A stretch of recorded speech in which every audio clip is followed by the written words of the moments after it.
姑姑教导过臣妾该如何侍奉皇上，却从未教导臣妾该如何侍奉夫君。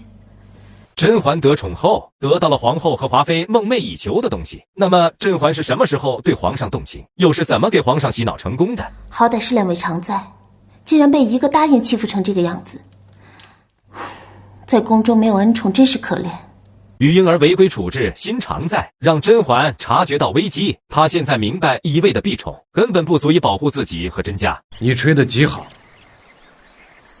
只是刚才吹到那句满庭芳草不成归的时候，箫声微有凝滞，带有呜咽之感。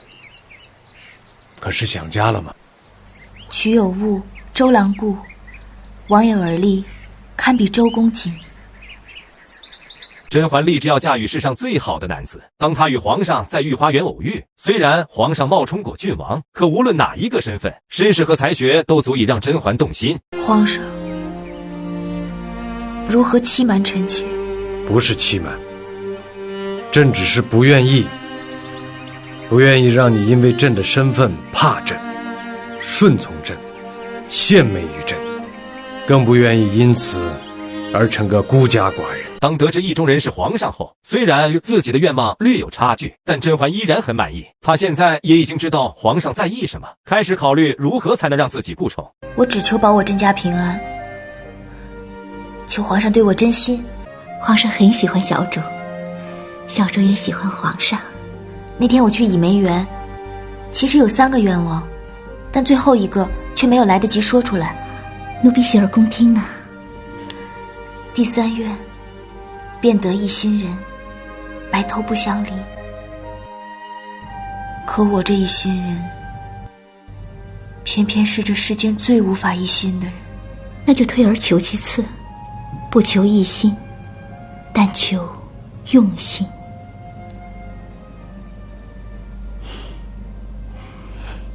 甄嬛从没想过要把皇后取而代之，她现在在乎的只是妻子的身份，而不是妻子的位分。目前她首先要解决的就是如何顺理成章的事情。皇上若派其他太医为我诊治，会被发现吗？一旦查出，结果会怎样？上次是否用药，你有的选，我也是。这次要不留痕迹的痊愈，你没得选，我也是。微臣但凭小主吩咐。在后宫没有温大人，嬛儿如履薄冰。微臣不改初衷，一定护得小主周全。那就好，那就请温大人治好嬛儿的病，但别太快治好了。1个月为期，最佳。那微臣会逐渐减少药量，再适时加一些补药进去，也就无大碍了。那就有劳温大人了。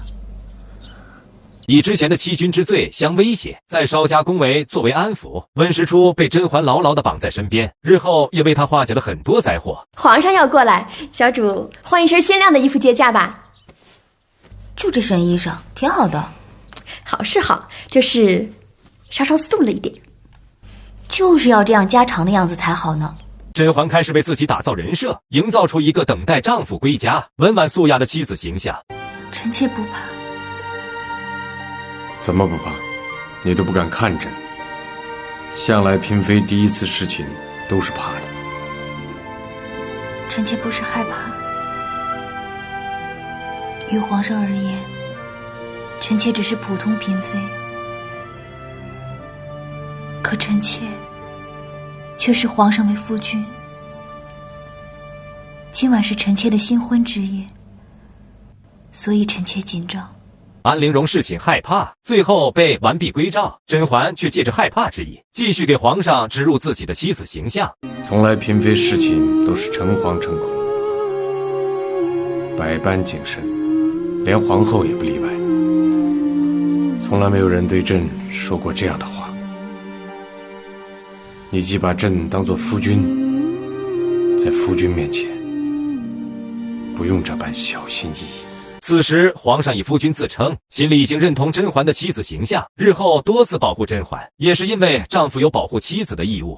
臣妾听闻民间嫁娶，新婚之夜必定要在洞房燃一对花烛到天明，这样夫妻才会举案齐眉，白头到老。不过民间燃的是凤凰花烛，眼前这对红烛勉强算是了。朕已过40，让你与朕白头偕老，那朕岂非要年过100岁了？皇上万岁！若为陪臣妾白头而只得100岁，岂非吃亏了？你倒是会哄朕。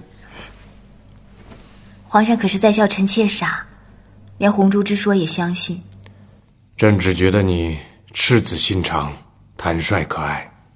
朕这一生中也曾彻夜点过一次龙凤花烛。甄嬛故意说起民间婚嫁，进而营造出新婚之夜的氛围，加上貌似纯元的长相，让皇上铭记于心。之后，甄嬛也因为皇上的婉婉泪倾，让他心碎欲裂。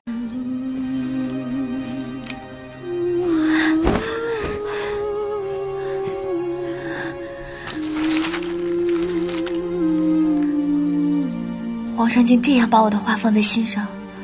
皇上听闻民间嫁娶有撒账习俗，特意命奴才们一样搬来的。皇上还说行宫里太仓促，否则这里在行宫就该准备的。什么时候都好，皇上有心了。好了好了，小主走着也累了，我们先退下吧，留住浣碧留下来服侍小主休息便是了。是。这甄嬛受宠后，得到了皇后求而不得的妻子身份，又抢走了华妃的圣宠，也让甄嬛